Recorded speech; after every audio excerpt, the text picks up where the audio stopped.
taxes as part of a compromise. Do you stand by that? No, and I don't ever recall saying it. 2005. You were asked, it was Lindsey Graham had an idea, and you said, well, as part of a compromise.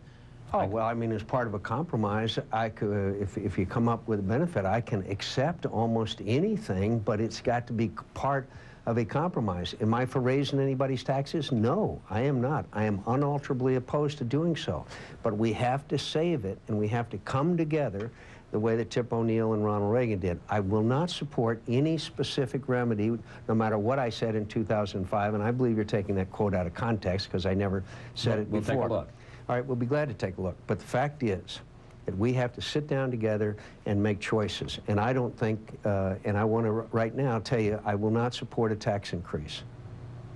That's off the table. I don't see how it would be.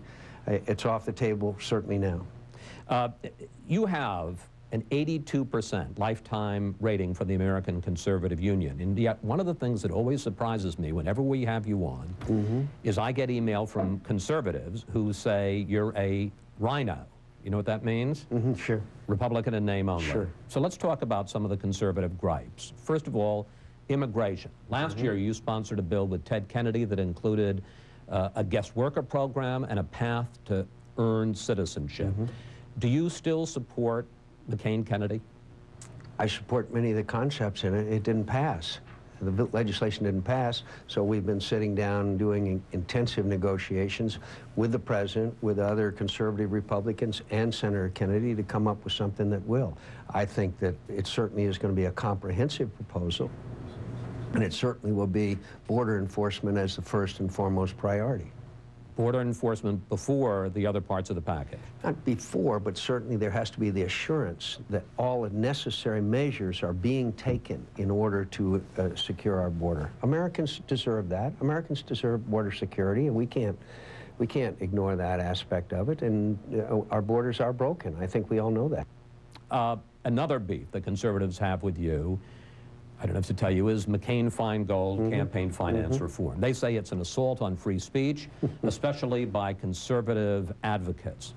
When you see candidates spending more money, or raising more money than ever, spending more money than ever, when you see soft money that's now banned from going to the parties, instead going to these so-called 527s, which are even less accountable than the parties were, can you honestly say that McCain-Feingold is working? We've strengthened the parties. There's millions more small donors. We have taken soft money, which was rampant in Washington, out of the game. The 527s are a violation of the 74 law. The 527s are clearly illegal. It's not a problem with law. It's a problem with the Federal Elections Commission, who will not enforce the law. So yeah, have we made significant progress? Absolutely. And I'm proud of a lot of the results of this. I lived in the environment where a powerful committee chairman would call up a trial lawyer, a union leader, or a corporate head and say, I need a check for 7 figures from you, and by the way, your bill is up before my committee next week. That was routine operation in Washington, and we're still seeing manifestations of That's what I was going to say. corruption. It sort of feels like in some form, maybe it's not directly, but it's still happening. Oh yeah, we're certainly seeing it, and it's terrible. And it's really awful. I mean, we have members of Congress in jail, and we have others who are under investigation. Conservatives, in some respects, I sometimes was thinking as I was preparing for this, you can't win. They not only say that you're not sufficiently conservative, but they also hit you when you stray from the farm. They say that if you come back, that you're flip-flopping. Look, can I just ask you a question about that? First of all, I don't know who you're talking to start with. I'll give you a name. Okay. But, I mean, wait a minute. I'm sure that there are people who live inside the Beltway who really resent. For example, I have town hall meetings all the time. Outside of Washington, I never have anybody stand up and talk about McCain-Feingold. There's nobody who ever does. They want health insurance. They want Social Security reformed. They want their taxes cut. They want the budget balance. Those are the issues that average citizens and average Republicans are interested in. And the fact is that I'm pleased with the support that I have all over the country from rank-and-file Republicans who are supporting me, who believe in me, who believe the security of this nation is one of our highest priorities, and think I'm best equipped to handle it. And I'm proud of that. Now, you can give me names of Republicans who either disagree with me or want to criticize me, and that's fine. But I'm proud of the base of strength and support that I've had for many, many years, especially from the veterans and the men and women who are serving in the military. I'm very proud of it. Governor Romney, Mitt Romney, outside the Beltway, but obviously an opponent of yours says that you flipped, said it today, you flipped on taxes, you flipped on ethanol, you flipped on Roe versus Wade.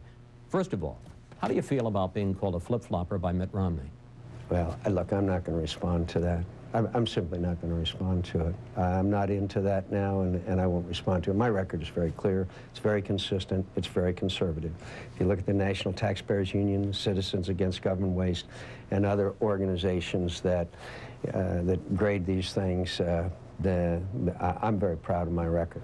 You were one of 2 Republicans to vote against the Bush tax cuts in 2001, one of 3 Republicans to vote against the Bush tax cuts 2 years later. At that time, you said that they were fiscally reckless and that they favored the rich. Now you say you would not allow the tax cuts to expire. Is that a flip-flop? Because it would have the effect of a tax increase, and I don't support tax increases. The fact is that in 2000, I had a proposal that restrained spending. I voted against those tax cuts because there was no restraint of spending, and spending lurched out of control completely. If we had adopted my proposals for tax cuts, which were huge, we would be talking about further tax cuts today, not out of control and rampant spending in Washington. So President McCain, no new taxes. Of course not. I've never supported tax increases. I don't support them now. And that's a pledge that you would make over your 4 years? I don't take pledges. The fact is my record is very clear of opposition to tax increases. I oppose tax increases. I don't take pledges. By the way, we checked our research on what Senator McCain said back in 2005 about raising the income cap on Social Security taxes. He was asked, could you support that as part of a compromise? His answer, as part of a compromise, I could. Up next, we'll continue our interview.